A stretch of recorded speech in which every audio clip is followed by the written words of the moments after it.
Hi guys, welcome back to the channel again. So ಎಲ್ಲರೂ ನಿಮ್ಮ ಪ್ರಿಪ್ರೇಷನ್ನ ಮಾಡ್ತಾ ಇದ್ದೀರಾ ಅಂತ ಅನ್ಕೋತೀನಿ. And it's only 9 days left for your KCET 2026. And in this video I gonna share my exam experience with you all. ನನ್ನ KCET exam experience ಹೇಗಿತ್ತು, ಹಾಗೆ ಮೇನ್ ಪಾರ್ಟ್ ಬರೋದೇನೆಂದರೆ ಯಾವ ಮಿಸ್ಟೇಕ್ಸ್ಗಳನ್ನು ಮಾಡಬಾರ್ದು ಅಂತ. ಓಕೆ, ಯಾ ಈಗ ನನ್ನ ವೀಡಿಯೋ ಸ್ಟಾರ್ಟ್ ಮಾಡೋಕ್ಕಿಂತ ಮೊದಲು ಫಸ್ಟ್ ಏನು ಹೇಳೋಕ್ಕೆ ಇಷ್ಟಪಡ್ತೀನಿ ಅಂದರೆ, ಯೂಶ್ವಲಿ ಈಗ ನಾನು ಮೊದಲಿಂದ ಹೇಳ್ತಾ ಬಂದಿರೋ ಹಾಗೆ ನನ್ನ ಟೆಲಿಗ್ರಾಮ್ ಚಾನಲ್ನಲ್ಲಿ ನಾನು ನಿಮಗೆ ಎಲ್ಲ ಥರದ ರಿಸೋರ್ಸಸ್ ಆಗಿರ್ಬೋದು, ಅಪ್ಡೇಟ್ಸ್ ಆಗಿರ್ಬೋದು ಎಲ್ಲ ನೀಡ್ತಿರ್ತೀನಿ ಅಂತ. So most of you have joined, but even though ಯೂಟ್ಯೂಬ್ನಲ್ಲಿ ನಂದು 1200 ಮೇಲೆ ಫ್ಯಾಮಿಲಿ ಇದ್ರೂ, ವೆರಾಸ್ ಇನ್ ಟೆಲಿಗ್ರಾಮ್ 400 ಮಟ್ಟ ರೀಚ್ ಆಗ್ತಾ ಇದೆ. ವೈ ಅಂತ ಗೊತ್ತಿಲ್ಲ. You have not joined Telegram channel it means please go and join it ಅಂತ ಹೇಳಕ್ಕೆ ಇಷ್ಟಪಡ್ತೀನಿ. ವೈ ಬಿಕಾಸ್ ಇಲ್ಲಿ ನಾನು ಹೇಳ್ತಾ ಇರ್ಬೋದು, ವೀಡಿಯೋಲಿ ಎಕ್ಸ್ಪ್ಲೇನ್ ಮಾಡ್ತಾ ಇರ್ತೀನಿ, ಬಟ್ ರಿಸೋರ್ಸಸ್ ಎಲ್ಲ ಅಲ್ಲೇ ಅಪ್ಲೋಡ್ ಮಾಡೋದು. So if you haven't joined it, ಇಲ್ಲಿ ಕೆಳಗೆ ಡಿಸ್ಕ್ರಿಪ್ಷನಲ್ಲಿ ಕೊಟ್ಟಿರ್ತೇನೆ KA Guru official Telegram channel ಇದೆ, ಹೋಗಿ ಜಾಯ್ನ್ ಆಗಿ. ಹಾಗೆ ನಿಮ್ಮ ಎಲ್ಲರೂ ಕಮೆಂಟನ್ನು ನಾನು ರಿಪ್ಲೈ ಮಾಡ್ತಾನೆ ಇರ್ತೀನಿ, as you all guys know it.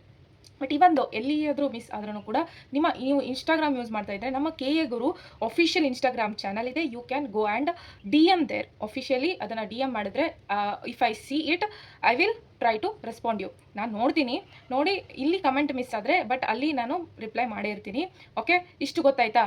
Yeah then ಈಗಾಗಲೇ ಅಫಿಷಿಯಲಿ ಅಪ್ಡೇಟ್ಸ್ ಏನು ನೀಡಿದ್ರು, ನಿನ್ನೆ ಟ್ವೀಟ್ ಮಾಡಿದ್ರು KCETದವರು, ದಟ್ ಇಸ್ KAದವರು ಏನಂತ, ಸೆಕೆಂಡ್ ಎಕ್ಸಾಮ್ ಮಾರ್ಕ್ಸನ್ನು ಕನ್ಸಿಡರ್ ಮಾಡ್ತಾರೆ ಅಂತ. ಆ್ಯಂಡ್ ಆಲ್ಸೋ ಅದು ಬ್ರಾಷರ್ನಲ್ಲಿ ಕೊಟ್ಟಿರುವಂಥ B ಪಾಯಿಂಟ್ ಇನ್ನೂ ಎಲ್ಲರನ್ನೂ ಕಾಡ್ತಾ ಇದೆ. Still I called today, but I didn't get any response. But call ಮಾಡಿ ಅವರು ಕ್ಲಿಯರ್ ಮಾಡಿದ ಮೇಲೆ ತಿಳಿಸ್ತೀನಿ. ಬಟ್ ಪ್ರತಿ ವರ್ಷ ಆ ಪಾಯಿಂಟನ್ನು ಮೆನ್ಷನ್ ಮಾಡಿರೋ ಕಾರಣ ನೀವು ಏನು ಚಿಂತೆ ಮಾಡೋ ಅವಶ್ಯಕತೆ ಇಲ್ಲ ಅಂತ ಹೇಳಕ್ಕೆ ಇಷ್ಟಪಡ್ತೀನಿ. ವೈ ಬಿಕಾಸ್ ಲಾಸ್ಟ್ ಟೈಮ್ ನಾನು ಕೂಡ ಎಕ್ಸಾಮ್ ಬರೆದಿದ್ದೆ, they have mention the same thing. Okay, but ನಮ್ಮನ್ನು ಅವರು ಫಸ್ಟ್ ರೌಂಡ್ ಕೌನ್ಸಿಲಿಂಗ್ಲೇ ಕೂಡಿಸಿದ್ರು, ಯಾಕಂದರೆ ನಾವು ಸೆಕೆಂಡ್ ಎಕ್ಸಾಮ್ ಬರೆದಿದ್ವಿ. ಓಕೆ, ಬಟ್ ಕೂಡಿಸಿದ್ರು ಯಾಕೆ ಗೊತ್ತಾ, ಅಲ್ಲಿ ವಿತ್ಡ್ರಾ ಅಂತ ಏನೋ ಮೆನ್ಷನ್ ಮಾಡಿದ್ದಾರೆ. ಆ ವರ್ಡ್ ಮೀನಿಂಗ್ ಗೊತ್ತಾದರೆ ನಮಗೆ ಕ್ಲಿಯರ್ ಆಗುತ್ತೆ ಆ ಪಾಯಿಂಟ್ ಬಗ್ಗೆ. ಬಟ್ ಸೆಕೆಂಡ್ ಇಂಪ್ರೂವ್ಮೆಂಟ್ ಎಕ್ಸಾಮ್ ಯಾರು ಬರೀತಿದ್ದಾರೆ ಅವ್ರಿಗೂ ಅಂತ ಯಾವ ಪ್ರಾಬ್ಲಮ್ ಇಲ್ಲ.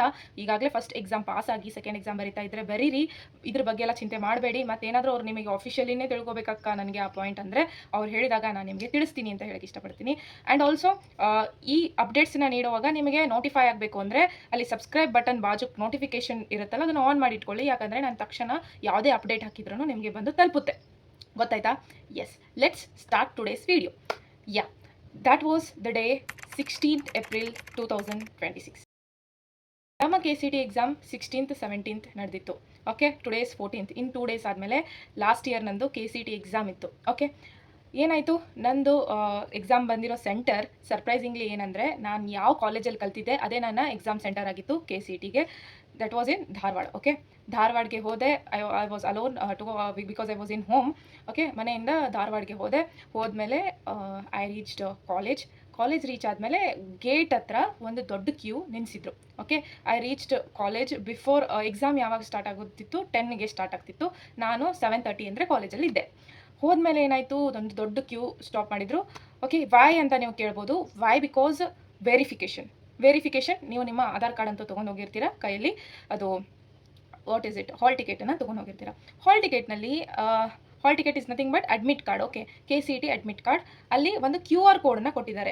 I think you guys have your admit card right now because ಡೌನ್ಲೋಡ್ಗೆ ಬಿಟ್ಟಿದ್ರು, ಎಲ್ಲರೂ ಡೌನ್ಲೋಡ್ ಮಾಡ್ಕೊಂಡಿದ್ದೀರಾ ಅಂತ ಅನ್ಕೋತೀನಿ.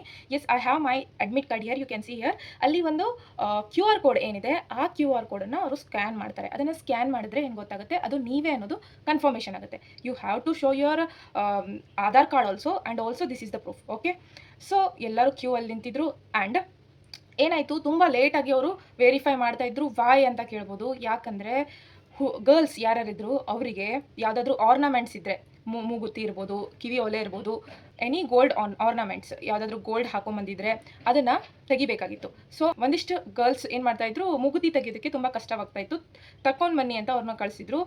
ನಾನೇನು ಮಾಡಿದೆ, ನಾನೆಲ್ಲ ಮನೆಯಲ್ಲಿ ನೋಡಿದ್ದೆ ಪ್ರೀವಿಯಸ್ಲಿ, ತುಂಬ ಇದರಲ್ಲಿ ರೂಲ್ಸಲ್ಲಿ ಕೂಡ ಬರೆದಿದ್ರು ಗೋಲ್ಡ್ ಆರ್ನಮೆಂಟ್ಸ್ನ ಅಲೋ ಮಾಡೋದು ಕಡಿಮೆ ಅಂತ. ಸೊ ನಾನು ತೆಗೆದಿಟ್ಟು ಬಂದಿದ್ದೆ. ನಂದು ಬೇಗ ವೆರಿಫಿಕೇಷನ್ ಆಯಿತು. ಸೈಡಲ್ಲಿ ಕೆಳಗೇನೆ ಕೂತ್ವಿ.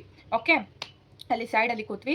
ಯಾಕಂದರೆ ಒಳಗೆ ಬಿಡೋದಿಲ್ಲ. ಎಕ್ಸಾಮ್ ಸ್ಟಾರ್ಟ್ ಆಗೋಕ್ಕಿಂತ ಒಂದು 15 to 20 minutes ಮೊದಲು ಅವರು ಸೀಟಿಂಗ್ ಅರೇಂಜ್ಮೆಂಟ್ ಅವರು ಮಾಡ್ತಾರೆ. ಬಟ್ ವೆರಿಫಿಕೇಷನ್ನ ಬೇಗನೆ ಮಾಡಿ ಎಲ್ಲರನ್ನೂ ಹೊರಗೆ ಕೂಡಿಸ್ತಾರೆ. ಓಕೆ, ಅಲ್ಲಿ ಕೂಡೋಕ್ಕೆ ಜಾಗ ಇದ್ದರೆ ಕೂಡ್ಬೋದು, ಇಲ್ಲಾಂದರೆ ನಿಂದಿರಬೇಕಾಗುತ್ತೆ. Depends on exam center. ಇದು ನಮ್ಮ ಸೆಂಟರಲ್ಲಾಗಿತ್ತು. ಬಟ್ ಒಂದಿಷ್ಟು ಸೆಂಟರ್ ನನ್ನ ಫ್ರೆಂಡ್ಸ್‌ಗೆ ಎಲ್ಲ ಕೇಳಿದಾಗ, "ಇಲ್ಲಪ್ಪ ನಮಗೆಲ್ಲ ಹಾಗೆ ಮಾಡಲಿಲ್ಲ. ನಮ್ಮನ್ನ ಹಾಗೆ ಅಲೋ ಮಾಡಿದ್ರು. ನಾವು ಹಾಗೆ ಎಕ್ಸಾಮ್ ಬರೆದು ಬಂದ್ವಿ" ಅಂತ ಹೇಳಿದ್ರು. ಸೊ ಈ ರೀತಿ ಆಗುತ್ತೆ. ಒಂದಿಷ್ಟು ಎಕ್ಸಾಮ್ ಸೆಂಟರ್ಸ್ ತುಂಬ ಸ್ಟ್ರಿಕ್ಟ್ ನಡೆಸ್ತಾರೆ. ಒಂದಿಷ್ಟು ಎಲ್ಲ ಎಕ್ಸಾಮ್ ಸೆಂಟರ್ಸ್ ಸ್ಟ್ರಿಕ್ಟೇ ಆಗೋದು. ಬಟ್ ಈ ರೀತಿಯಾಗಿ ರೂಲ್ಸ್‌ಗೆ ಬಂದಾಗ ಅಲ್ಲಿ ಯಾರು ಹೆಡ್ ಇರ್ತಾರೆ, ಯಾರು KCET ಪರ್ಟಿಕ್ಯುಲರ್ ಸೆಂಟರ್‌ಗೆ ಹೆಡ್ ಇರ್ತಾರೆ, ಅವ್ರ ಮೇಲೆ ಡಿಪೆಂಡ್ ಆಗುತ್ತೆ. ಅವ್ರು ಯಾವ ಥರ ಸ್ಟ್ರಿಕ್ಟ್ ಇದ್ದಾರೆ ಅನ್ನೋದು. ನಮಗೆ ಒಬ್ರು ಮ್ಯಾಮ್ ಇದ್ರು. ಅವರು ಎಲ್ಲ ಥರ ಚೆಕ್ ಮಾಡ್ತಾನೆ ಇದ್ರು. ಎಲ್ಲ ಡ್ರೆಸ್ ಕೋಡ್ ಎಲ್ಲ ನಿಮ್ಮದು ಚೆಕ್ ಮಾಡೇ ಮಾಡ್ತಾರೆ. ಬಟ್ ಏನಂದರೆ ಮೇನ್ಲಿ ಆರ್ನಮೆಂಟ್ಸ್ ಎಲ್ಲ ಬಂದಾಗ ನನ್ನ ಫ್ರೆಂಡ್ಸ್ ಬರ್ದಿರೋಂಥ ಎಕ್ಸಾಮ್ ಸೆಂಟರ್ಸ್ನಲ್ಲಿ ಅಷ್ಟು ಸ್ಟ್ರಿಕ್ಟ್ ಮಾಡಿರಲಿಲ್ಲ. ಬಟ್ ನಮ್ಮ ಸೆಂಟರ್ನಲ್ಲಿ ತುಂಬ ಸ್ಟ್ರಿಕ್ಟ್ ಮಾಡಿದ್ರು. ಇನ್ನೊಂದು ಏನು ಗರ್ಲ್ಸ್ ಹೇಳೋದು, ನಿಮಗೆ ಯಾರ್ಯಾರು ಗರ್ಲ್ಸ್ ನೋಡ್ತಾ ಇದ್ದೀರಾ ಅವ್ರಿಗೇನು ಹೇಳೋದಂದರೆ, ಮೂಗುತಿ ಆದರೆ ತೆಗೆದು ಹೋಗಿ. ಯಾಕಂದರೆ ನಮ್ಮದು ಫಿಕ್ಸ್ ಇದೆ ಅಂತ ಹೇಳಿರೋರಿಗೆ ಕಟ್ ಮಾಡಿದ್ರು. ಒಂದಿಷ್ಟು ಮಂದಿಗೆ ಕತ್ರಿ ತೊಗೊಂಡು ಕಟ್ ಮಾಡ್ತಾಯಿದ್ರು. ಬಿಕಾಸ್ ನಮ್ಮ ಸೆಂಟರ್ನಲ್ಲಿ ಅಷ್ಟು ಸ್ಟ್ರಿಕ್ಟ್ ನಡೆಸ್ತಾ ಇದ್ರು. ಐ ಆಮ್ ನಾಟ್ ಸೇಯಿಂಗ್ ನಿಮ್ಮ ಸೆಂಟರ್ನಲ್ಲಿ ಕೂಡ ಹೀಗೆ ಎಲ್ಲ ಚೆಕ್ ಮಾಡ್ತಾರೆ ಅಂತ. ಬಟ್ ಪ್ರಿಕಾಷನ್ಸ್ ನಮ್ಮ ಮೇಲೆ ಇರಬೇಕು. ಬಿಕಾಸ್ ಎಕ್ಸಾಮ್ ಟೈಮ್ ಆಗ್ತಾ ಇರುತ್ತೆ. ಅವರು ಲಾಸ್ಟ್ಗೆ ಅವ್ರದ್ದೇ ರೂಲ್ಸ್ ಹೇಳ್ತಾ ಕೂತ್ರೆ ನಮಗೆ ನರ್ವಸ್ ಆಗೋದು ಬೇಡ ಅಲ್ಲ. ಯಾಕಂದರೆ ಬರೆಯೋದಕ್ಕೆ ಒಂದೇ ಆರ್ ಕೊಟ್ಟಿರ್ತಾರೆ ಅವರು. ಸೊ ಆದ ಕಾರಣ ನಿಮ್ಮ ಪ್ರಿಪ್ರೇಷನಲ್ಲಿ ನೀವು ಹೋಗಿ ನಿಮ್ಮ ಪ್ರಿಕಾಷನ್ಸ್ನ ತೊಗೊಂಡು ಹೋಗಿ ಅಂತ ಫಸ್ಟ್ ಹೇಳಕ್ಕೆ ಇಷ್ಟಪಡ್ತೀನಿ. ತುಂಬ ಜನ ಬಂದಿದ್ರು. ತುಂಬ ಜನ ನನಗೆ ಓಪನ್ ಮಾಡೋಕ್ಕಾಗ್ತಾ ಇಲ್ಲ, ಏನು ಮಾಡೋದು ಅಂತೆಲ್ಲ ಟೆನ್ಷನ್ ಮಾಡ್ಕೊಂಡು. ಬಿಕಾಸ್ ಗೋಲ್ಡ್ ಮುಗುತಿ ಹಾಕೊಂಡಿರ್ತಾರೆ. ಅದನ್ನು ಕಟ್ ಮಾಡಿದ್ರೆ ಅದು ವೇಸ್ಟೇ ಆಗುತ್ತೆ. ಓಕೆ, ಒಂದಿಷ್ಟು ಮಂದಿ ಏನು ಕಟ್ ಮಾಡಿದ್ರು ಅದು ಎಲ್ಲೋ ಜಿಗಿದು ಹೋಯಿತು, ಸಿಗಲೇ ಇಲ್ಲ. ಸೊ ಆ ರೀತಿ ಆಗುತ್ತೆ. So be aware of it ಅಂತ ಹೇಳಕ್ಕೆ ಇಷ್ಟಪಡ್ತೀನಿ. And for boys dress code ಹೇಳೋದಾದರೆ, ನೀವು ಸಿಂಪಲಾಗಿ ಈ ಸೆಕೆಗಾಲಕ್ಕೆ ಕೂಡ ನಿಮಗೆ ಕಂಫರ್ಟೇಬಲ್ ಆಗಬೇಕು. ಒಂದು ನಾರ್ಮಲ್ ಒಂದು ಪ್ಯಾಂಟ್ ಹಾಕೊಳ್ಳಿ. ಹಾಗೆ ನಾರ್ಮಲ್ ಕಾಟನ್ದು ಟೀ ಶರ್ಟ್ ಹಾಕೊಳ್ಳಿ. T shirt is best. Okay, T shirt ಅಂತೂ ಎಲ್ಲರ ಹತ್ರ ಇದ್ದೇ ಇರುತ್ತೆ. ಓಕೆ, ಒಂದು ಟೀ ಶರ್ಟ್ ಒಂದು ಪ್ಯಾಂಟ್ ಹಾಕೊಂಡ್ರೆ ಸಾಕು. ಗರ್ಲ್ಸ್ ಕೂಡ ತುಂಬ ಫ್ಯಾನ್ಸಿಯಾಗಿ ಡ್ರೆಸ್ ಹಾಕೊಂಡು ಹೋಗಕ್ಕೆ ಹೋಗಬೇಡಿ. ನೀವು ಕೂಡ ಬೇಕಂದರೆ ನಿಮ್ಮ ಸ್ಕೂಲ್ ಯೂನಿಫಾರ್ಮ್ ಹಾಕೊಂಡು ಹೋಗಿ, ಬೇಡ ಅನ್ನೋದಿಲ್ಲ. ಬಟ್ ಫ್ಯಾನ್ಸಿ ಡ್ರೆಸ್ಸಸ್ ಎಲ್ಲ ಹಾಕೊಂಡು ಹೋಗಬೇಡಿ. ಹಾಗೆ ಅದಕ್ಕೆ ಯಾವುದೇ ಥರಂಥ ಸ್ಟೀಲು ಅದು ಇದು ಡಿಸೈನು ಈ ರೀತಿ ಡಿಸೈನ್ ಎಲ್ಲ ಇರುವಂಥದ್ದು ಹಾಕೊಂಡು ಹೋಗಬೇಡಿ. Try to put plain. So ಈಗ ಯೂಶ್ವಲಿ ಗರ್ಲ್ಸು ತುಂಬ ಸಿಂಪಲ್ ಆಗಿ, ನೀವು ಕೂಡ ಟೀ ಶರ್ಟ್ ಹಾಕೋದಿದ್ರೆ ಟೀ ಶರ್ಟು, ಇಲ್ಲಾಂದರೆ ಯಾವುದೋ ಒಂದು ಟಾಪ್, ಪ್ಲೇನ್ ಟಾಪ್ ಇರಬೇಕು. ತುಂಬ ಫ್ಯಾನ್ಸಿ ಆಗಿರೋದು ಹಾಕೋಬೇಡಿ. ಇದು ಡ್ರೆಸ್ ಕೋಡ್ ಬಗ್ಗೆ ಆಯಿತು. ನೆಕ್ಸ್ಟ್ ಕಾಲೇಜಿನ ಒಳಗೆ ಎಂಟರ್ ಆಗಿ ನಮ್ಮ ಅಲ್ಲಿ ಸ್ಟಾರ್ಟಿಂಗ್ ಬೋರ್ಡ್ಗೆ ಹೊರಗೆ ಹಚ್ಚಿರ್ತಾರೆ ನಿಮ್ಮ CT ನಂಬರ್ ಅಂತ ಅಡ್ಮಿಟ್ ಕಾರ್ಡಲ್ಲಿ ಇರುತ್ತಲ್ಲ, ಅದು ಮೇನ್. ಓಕೆ, CT ನಂಬರ್ನ ನೆನಪಿಟ್ಕೊಳ್ಳಿ. ಅದನ್ನು ನೀವು ಇದು ನೋಡಬೇಕು. ಅಲ್ಲಿ ಹೊರಗೆ ಹಚ್ಚಿರ್ತಾರೆ ಆ ರೋಲ್ ನಂಬರಲ್ಲಿ ಯಾವ ಕ್ಲಾಸಿಗೆ ನಿಮ್ಮದು ಆ ನಂಬರ್ ಬರುತ್ತೆ ಅಂತ. ಸೊ ಅದನ್ನು ನೋಡಿ, ಈಗ ಬೋರ್ಡ್ ಎಕ್ಸಾಮ್ಗೆಲ್ಲ ನೋಡ್ತಿದ್ರಲ್ಲ ಅದೇ ರೀತಿ ಹೋಗಿ ನೋಡಿ ಹೋಗೋದು. ಹೋಗಿ ನಿಮ್ಮ ಸೀಟ್ನಲ್ಲಿ ಹೋಗಿ ಕೂತ್ರೆ ಇನ್ನೂ ಹಾಫ್ ಆನ್ ಅವರ್ ಇರುತ್ತಾನೆ ನಿಮಗೆ ಒಳಗೆ ಕಳಿಸ್ತಾರೆ. ಎಲ್ಲರೂ ಹೋಗಿ ಸೀಟಿಂಗ್ ಅರೇಂಜ್ಮೆಂಟ್ ಆದಮೇಲೆ ಇನ್ನೂ ಒಂದು 10 ಮಿನಿಟ್ಸ್ ಇರುವಾಗಲೇ ಅವರು ಸೀಲನ್ನು ಓಪನ್ ಮಾಡ್ತಾರೆ. KCET ಪೇಪರ್ಸ್ದು ಸೀಲನ್ನು ಓಪನ್ ಮಾಡಿ ಕರೆಕ್ಟ್ ಆದಾಗ, ಟೈಮ್ ಆದಾಗ ಕೊಡ್ತಾರೆ. ಇಲ್ಲಾಂದರೆ 5 ಮಿನಿಟ್ಸ್ ಬಿಫೋರ್ ಕೊಟ್ಟರು ಟೈಮ್ ಆದಾಗ ಸೀಲ್ ಓಪನ್ ಮಾಡೋದಕ್ಕೆ ಹೇಳ್ತಾರೆ. ಇದಿಷ್ಟು ಆಗೋದು. ಓಕೆ, ನಿಮ್ಮ KCET ಪೇಪರ್ಸ್ ಹೇಗೆ ಬಂದಿರುತ್ತೆ ಅಂದರೆ, ಕಂಪ್ಲೀಟ್ ಸೀಲ್ ಮಾಡಿರ್ತಾರೆ. ಆ ಸೀಲ್ನ ನೀವು ಪೇಪರ್ ಅವರು ಸ್ಟಾರ್ಟ್ ಮಾಡಿ ಅಂತ ಹೇಳಿದಾಗೆ ಓಪನ್ ಮಾಡಬೇಕು. ಆಯಿತಾ? ಆ್ಯಂಡ್ ಆಮೇಲೆ OMR ಕೂಡ ನಿಮಗೆ ಕೊಟ್ಟಿರ್ತಾರೆ. OMRನ ಹೇಗೆ ತುಂಬೋದು ಅನ್ನೋದಕ್ಕೆ ನಾನು ಇನ್ನೊಂದು ವೀಡಿಯೋ ಮಾಡ್ತೀನಿ. ವೈ? ಬಿಕಾಸ್ ಅದನ್ನು ಕರೆಕ್ಟಾಗಿ ಫಿಲ್ ಮಾಡಬೇಕಾಗಿರುತ್ತೆ. ಆ್ಯಂಡ್ ಆಲ್ಸೋ ನಿಮ್ಮ OMRನಲ್ಲಿ ನಿಮ್ಮ ಕ್ವಶನ್ ಪೇಪರ್ದು ಒಂದು ನಂಬರ್, ಸೀರಿಯಲ್ ನಂಬರ್ ಏನಿರುತ್ತೆ ಅದನ್ನು ಕೂಡ ಎಂಟರ್ ಮಾಡಬೇಕಾಗಿರುತ್ತೆ. ಆ್ಯಂಡ್ ಆಲ್ಸೋ ನಿಮ್ಮ ಕ್ವಶನ್ ಪೇಪರ್ A ಸೀರೀಸ್ ಬಂದಿರುತ್ತಾ, B ಸೀರೀಸ್ ಬಂದಿರುತ್ತಾ, C ಬಂದಿರುತ್ತಾ, D ಬಂದಿರುತ್ತಾ ಅಂತ ಅದನ್ನು ಕೂಡ ಶೇರ್ ಮಾಡಬೇಕು. ಯಾಕಂದರೆ ನಿಮ್ಮ ಬಾಜುಕು ಕೂಡ ಒಂದಿಷ್ಟು KCET ಎಸ್ಪೈರೆಂಟ್ಸ್ನ ಕುಂದಿರ್ಸಿರ್ತಾರೆ. ನೀವಿಬ್ಬರು ಮಾತಾಡಿ ಬರೀರಿ ಅಂತಲ್ಲ. ನಿಮಗೆ A ಕೊಟ್ಟಿದ್ರೆ ಅವ್ರಿಗೆ B ಕೊಟ್ಟಿರ್ತಾರೆ. ಸೇಮ್ ಕ್ವಶನ್ಸ್ ಇರ್ತವೆ, ಬಟ್ ಏನು ಮೇಲೆ ಕೆಳಗೆ ಮಾಡಿ ಕೊಟ್ಟಿರ್ತಾರೆ. ಓಕೆ, ಸೊ ಆ ರೀತಿಯಾಗಿ ಹೀಗಾಯಿತು. ನೆಕ್ಸ್ಟ್ ಪೇಪರ್ ಕೊಟ್ಟರು. ತುಂಬ ಫಸ್ಟ್ ನಮಗೆ ಇದ್ದಿದ್ದು ಫಿಸಿಕ್ಸ್ ಎಕ್ಸಾಮ್. ಫಿಸಿಕ್ಸ್ ಸ್ಟಾರ್ಟ್ ಮಾಡಿದೆ. ಒಂದಿಷ್ಟು ನಮ್ಮ ಲ್ಯಾಬ್ ಕ್ವಶನ್ಸ್ ಏನಿದ್ವು ಅವು ತುಂಬ ಚೂರು ಕನ್ಫ್ಯೂಷನ್ ಥರ ಇದ್ವು. ಸೊ ಯಾವ್ದು ಗೊತ್ತಾಯಿತು ಅದನ್ನು ಹಾಕ್ತಾ ಹೋದೆ. ಬಟ್ ಒಂದಿಷ್ಟು ಕ್ವಶನಲ್ಲಿ ಸ್ಟಕ್ ಆಗಿ ಸಾಲ್ವ್ ಮಾಡ್ತಾ ಕೂತೆ. And then I realised that ಅಲ್ಲಿ ಟೈಮ್ ಹಾಕಿದ್ರು. ಟೈಮ್ ಹಾಫ್ ಆನ್ ಅವರ್ ಉಳಿದು. ನಾನು ಇನ್ನೂ ಈಗ 10 to 15 ಕ್ವಶನ್ಸ್ ಅಷ್ಟೇ ಮಾಡಿದ್ದೇನೆ. ಇನ್ನು ಹಾಫ್ ಆನ್ ಅವರ್ ಅಷ್ಟೇ ಉಳಿದಿದೆ. Why? Because time management matters very much in KCET exam. First ಎಕ್ಸಾಮ್ಗೆ ನನಗೆ ಟೈಮ್ದು ಇಷ್ಟು ಮಹತ್ವ ಗೊತ್ತಾಯಿತು ಅಂದರೆ ಟೈಮ್ ಮ್ಯಾನೇಜ್ಮೆಂಟ್ ಮಾಡೋದು ತುಂಬ ಮುಖ್ಯವಾಗಿರುತ್ತೆ. ಸೊ ವಾಟ್ ಹ್ಯಾಪೆಂಡ್, 45 ಮಿನಿಟ್ಸ್ ಆಯಿತು. ಅವರು ಮಿಡಲ್ ಬರ್ತಾರೆ, ನಿಮ್ಮ ರಿಜಿಸ್ಟ್ರೇಷನ್ ನಂಬರ್ ಎಲ್ಲ ಹಾಕೋದಕ್ಕೆ ಹೇಳ್ತಾರೆ. ಆ್ಯಂಡ್ ಆಲ್ಸೋ ಅವರು ಕೂಡ ಅವರ ಏನು ಶೀಟ್ ಕೊಟ್ಟಿರ್ತಾರೆ ಅದರಲ್ಲಿ ತುಂಬಿಕೊಂಡು ನಿಮ್ಮ ಸಿಗ್ನೇಚರ್ ಹಾಕಿಸ್ಕೊಂಡು ಹೋಗ್ತಾರೆ, ಯಾರೋ supervisor. So for that also you have to spend 2 to 3 minutes. Okay, 3 ಮಿನಿಟ್ಸ್ನಲ್ಲಿ 3 ಕ್ವಶನ್ಸ್ ಆಗಬೇಕು. ಇದು KCET. ಓಕೆ, ಆ ರೀತಿ ಮಾಡಿದಾಗ ನನಗೆ ತುಂಬ ಅಲ್ಲಿನೇ ಇರಿಟೇಷನ್ ಆಗ್ತಾಯಿತ್ತು. ಅವ್ರು ಮಿಡಲ್ ಬಂದು ಸೈನ್ ಹಾಕಿಸ್ಕೊಳ್ಳೋದು, ರಿಜಿಸ್ಟ್ರೇಷನ್ ನಂಬರ್ ಬರೆಸ್ಕೊಳ್ಳೋದು ಎಲ್ಲ ಮಾಡ್ತಾಯಿದ್ರು. ಹಾಗೆ ನಮ್ಮ ಪೇಪರ್ಗೆ ಕೂಡ ಸಿಗ್ನೇಚರ್ ತೊಗೋಬೇಕಲ್ಲ, ಅದು ಸೈನ್ ಮಾಡೋದು, ಅಲ್ಲೇ ಚೂರು ಡಿಸ್ಟ್ರಾಕ್ಟೆಡ್ ಆಗ್ತಾಯಿತ್ತು. ಆದ್ರೂ ಮ್ಯಾನೇಜ್ ಮಾಡಿ ಇನ್ನು 50 ಮಿನಿಟ್ಸ್ ಉಳಿದಾಗ ನಾನು ಇನ್ನೂ 20 ಕ್ವಶನ್ಸ್ ಫಿಸಿಕ್ಸ್ ಉಳಿದಿದ್ವು. ಓಕೆ, ಲಿಟ್ರಲಿ ನಾನು ಅವನಷ್ಟು ಬೇಕಾದಷ್ಟು ಮಾಡ್ತಾ ಬಂದಿದ್ದೆ. ಆ್ಯಂಡ್ ಏನಾಯಿತು, ಲಾಸ್ಟ್ಗೆ ತುಂಬ ನರ್ವಸ್ ಆಗ್ಲಿಕ್ಕಂತೂ ಈಗ ಲಾಸ್ಟ್ 5 to 10 ಮಿನಿಟ್ಸ್ ಉಳಿದಾಗ 5 ಮಿನಿಟ್ಸ್ ಲೆಫ್ಟ್, 10 ಮಿನಿಟ್ಸ್ ಲೆಫ್ಟ್ ಅಂತೆಲ್ಲ ಹೇಳ್ತಾರೆ. ಆ ರೀತಿಯಾಗಿ ಓನ್ಲಿ 10 ಮಿನಿಟ್ಸ್ ಲೆಫ್ಟ್ ಅಂತ ಹೇಳಿದ್ರು. ಆವಾಗ ನನಗೆ ತುಂಬ ನರ್ವಸ್ ಆಗಲಿಕ್ಕೆ ಸ್ಟಾರ್ಟ್ ಆಯಿತು. ಆ್ಯಂಡ್ ಯಾವ ಕ್ವಶನ್ ಬಿಡಲಿಲ್ಲ. ಯಾವ್ದು ಬರುತ್ತೆ ಲಾಸ್ಟ್ಗೆ ಈಸಿ ಇರುವಂಥ ಕ್ವಶನ್ಸು ಒಂದಿಷ್ಟು ನಾನು ಹಾಗೆ ಟಿಕ್ ಮಾಡಿ ಬಂದೆ.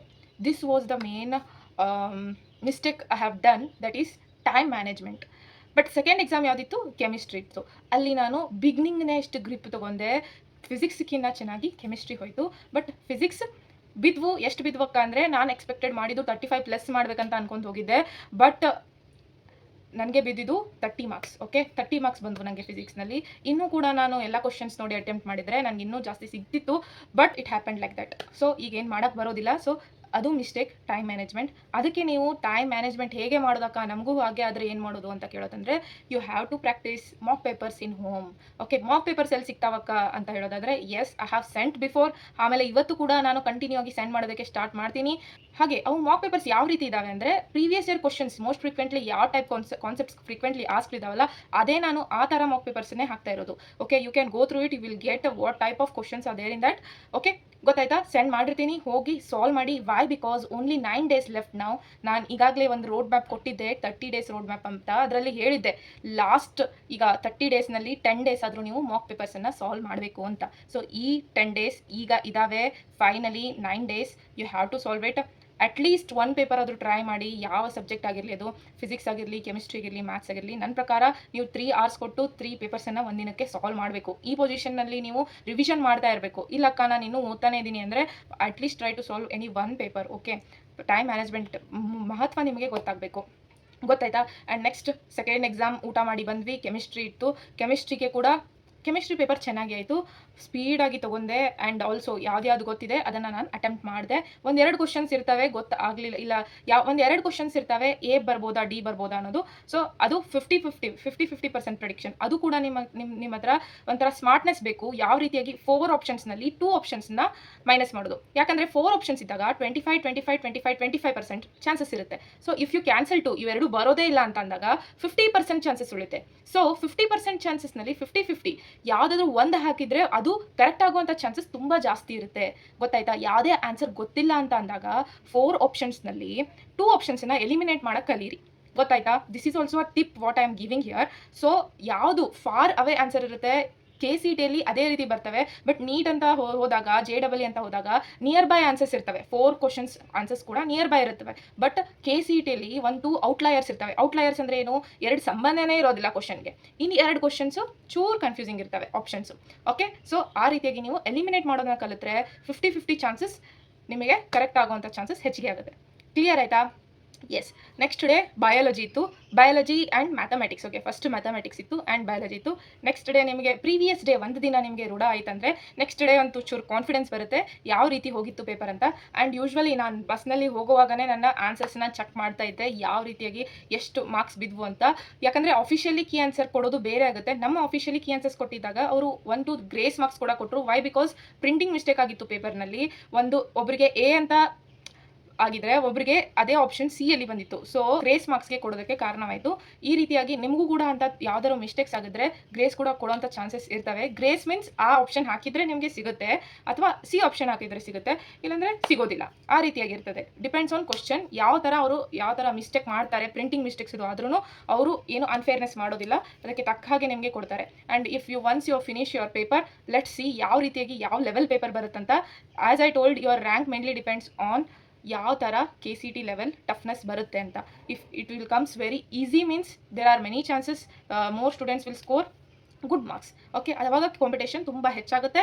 ನೀವು 130-140 ಸ್ಕೋರ್ ಮಾಡಿದ್ರೂ ನಿಮ್ಮ ರ್ಯಾಂಕಿಂಗು ತುಂಬ ಡಿಫರ್ ಆಗುತ್ತೆ. ಬಟ್ ತುಂಬ ಟಫ್ ಬಂದ್ರೂ ನೀವು 120-110 ಮಾಡಿದರೂ ಕೂಡ ನಿಮಗೆ 5K 10K ರ್ಯಾಂಕ್ ಬರುವಂಥ ಚಾನ್ಸಸ್ ತುಂಬ ಜಾಸ್ತಿ ಆಗುತ್ತೆ. ಸೊ ಟಫ್ ಬಂದ್ರೇ ನಿಮ್ಗೆ ಒಂಥರ ಅಡ್ವಾಂಟೇಜ್ ಇದ್ದ ಹಾಗೆ. ಟಫ್ ಬಂದ್ರೂ ನೀವು ಸಾಲ್ವ್ ಮಾಡಿದರೆ it's very greatness of you all ಅಂತ ಹೇಳ್ಬೋದು. ಹಾಗೆ ಇಷ್ಟು ನನ್ನ ಎಕ್ಸಾಮ್ ಬಗ್ಗೆ ಆಗಿತ್ತು. And also I have explained my major mistakes which I have done during the exam. So ನೀವು ಅದನ್ನು ರಿಪೀಟ್ ಮಾಡಬೇಡಿ ಅಂತ ಹೇಳೋಕ್ಕೆ ಇಷ್ಟಪಡ್ತೀನಿ. ಮತ್ತು ಏನಾದರೂ ಇದ್ದರೂ ಕೇಳಿ, I will clarify it. Okay, clear ಆಯಿತು ಅಂತ ಅನ್ಕೋತೀನಿ. ಮತ್ತೆ ಸಿಗೋಣ ಅಂತ ಹೇಳ್ತಾ ಈ ವಿಡಿಯೋನ ಮುಗಿಸೋಕ್ಕೆ ಇಷ್ಟಪಡ್ತೀನಿ. ಮತ್ತು ಏನಾದರೂ ಡೌಟ್ಸ್ ಇದ್ದರೆ ಕಮೆಂಟ್ ಮಾಡಿ, ಡೌಟ್ಸ್ ಇದ್ದರೆ ಕೇಳಿ, ನಾನು ಆನ್ಸರ್ ಮಾಡ್ತೀನಿ ಅಂತ ಹೇಳ್ತಾ ಈ ವಿಡಿಯೋನ ಮುಗಿಸೋಕ್ಕೆ ಇಷ್ಟಪಡ್ತೀನಿ. All the best for everyone. Keep learning, keep growing, take care and bye.